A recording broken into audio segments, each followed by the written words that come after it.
आइए बच्चों, आज फिर से आपका हमारे स्कूल में स्वागत है। आज हम तत्वों के प्रतीकों के बारे में जानेंगे। ये समझना भी ज़रूरी है कि संकेत और प्रतीक दोनों समान अर्थ वाले होते हैं। आइए थोड़ा हम सोचते हैं। सोचिए कि आपको गणित में सवाल शब्दों में मिला कि 2 जोड़ 3 बराबर कितना, और वही सवाल फिर अंकों में मिला 2 + 3 = 8। आपने देखा कि शब्दों से अधिक आसान उनके प्रतीकों को समझना या लिखना है। जैसे 3 जोड़ 4 बराबर 7 शब्द में है और उसे हम 3 + 4 = 7 लिखें। यहाँ 3 के लिए प्रतीक 3 अंक का प्रयोग किया गया, 4 के लिए 4 अंक का, जोड़ के लिए प्लस और बराबर के लिए बराबर का। तब यह बना 3 + 4 = 7। तो इन प्रतीकों से हमें ये लाभ भी है कि हमारे लिखने के समय में बचत होती है और लिखने के स्थान में। विज्ञान में भी प्रतीकों का प्रयोग किया जाता है। विज्ञान में प्रतीकों का प्रयोग सबसे अधिक रसायन विज्ञान में किया जाता है, जिसमें तत्वों के प्रतीक, तत्वों के रासायनिक सूत्र, तत्वों के अणु सूत्र और यौगिकों के अणु सूत्र आदि लिखे जाते हैं। आइए इनके बारे में एक एक करके जानते हैं। तत्वों के प्रतीक। बच्चों, आप सुनकर हैरान हो जाएंगे कि अब तक लगभग 118 तत्वों और इनसे बने लाखों यौगिकों की खोज किए जा चुके हैं। अब बताइए इन्हें लिखना कितना असंभव है। सबसे पहले अंग्रेज वैज्ञानिक जॉन डाल्टन ने तत्वों के प्रतीक वृत्त के अंदर निशान लगाकर बनाए। जैसे गोल निशान सफ़ेद रंग चांदी के लिए गोल निशान, पर्पल कलर सीसा के लिए गोल निशान, ऑरेंज कलर सोना के लिए, काला निशान गोल कार्बन के लिए, और फिर नीला निशान ऑक्सीजन के लिए, और कार्बन डाइऑक्साइड के लिए कार्बन का काला और ऑक्सीजन के नीले को। परंतु क्या लाखों की संख्या में तत्वों और यौगिकों के होने के कारण ये संभव था? तो बाद में स्वीडन के वैज्ञानिक जे बर्जेलियस ने सुझाव दिया कि तत्वों के नाम का पहला अक्षर उसका प्रतीक माना जाए। उनके इस सुझाव का कड़ा विरोध भी हुआ, परंतु 100 वर्ष बाद इस सुझाव को मान्यता प्राप्त हुई। अब तत्वों के प्रतीकों अर्थात संकेतों में उनके नाम के पहले अक्षर का प्रयोग किया जाने लगा। जैसे ये मान लीजिए हाइड्रोजन है, हाइड्रोजन का H, ऑक्सीजन का O, कार्बन का C, सल्फर के लिए S। इस तरीके से पहले अक्षर को लिया गया। लेकिन दिक्कत यहाँ भी आई, क्योंकि बहुत सारे ऐसे तत्व भी हैं जिनके नाम एक ही अक्षर से शुरू होते हैं। जैसे हाइड्रोजन और हीलियम दोनों H से होते हैं। सल्फर, सिलिकॉन दोनों S से होते हैं। और उसके बाद कॉपर और कार्बन पर ध्यान दें तो ये दोनों C से शुरू होते हैं। अब कैसे दिखाया जाए?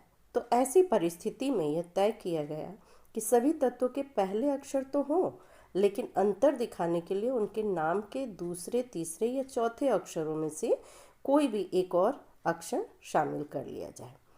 अब जैसे हाइड्रोजन के लिए तो H हो गया, तो हीलियम के लिए उसके दूसरे अक्षर को लेकर HE दिखाया जाने लगा। सल्फर को S तो सिलिकॉन को Si। इसी तरीके से कार्बन को C से तो कॉपर को Cu। अरे अब आप कहेंगे कॉपर में तो Cu है ही नहीं, तो U कहाँ से लिया गया? यहाँ Cu कॉपर के लैटिन नाम से लिया गया है। कॉपर को लैटिन में क्यूप्रम कहा जाता है, जहाँ से C और U ले लिया गया। ठीक है, तो अब आप तत्वों के प्रतीक लिखने का तरीका सीख गए होंगे। यहाँ कुछ तत्वों के नाम और संकेत दिए गए हैं, उन्हें आप नोट कर लें और याद कर लें। ये संकेत इनके अंग्रेजी नाम से लिए गए हैं। जैसे हाइड्रोजन का H, ब्रोमीन का Br, कैल्शियम का Ca।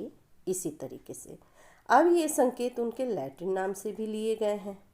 जैसे सोडियम को लैटिन में नेट्रियम कहा जाता है, तो Na लिया गया। कॉपर को क्यूप्रम तो Cu लिया। तत्वों के प्रतीकों का प्रयोग उनके अणुसूत्र को लिखने में भी किया जाता है। जैसे हाइड्रोजन प्रकृति में तत्व के रूप में पाया जाता है और इसके 2 परमाणु जुड़े होते हैं, तो इनका अणुसूत्र H2 हो गया।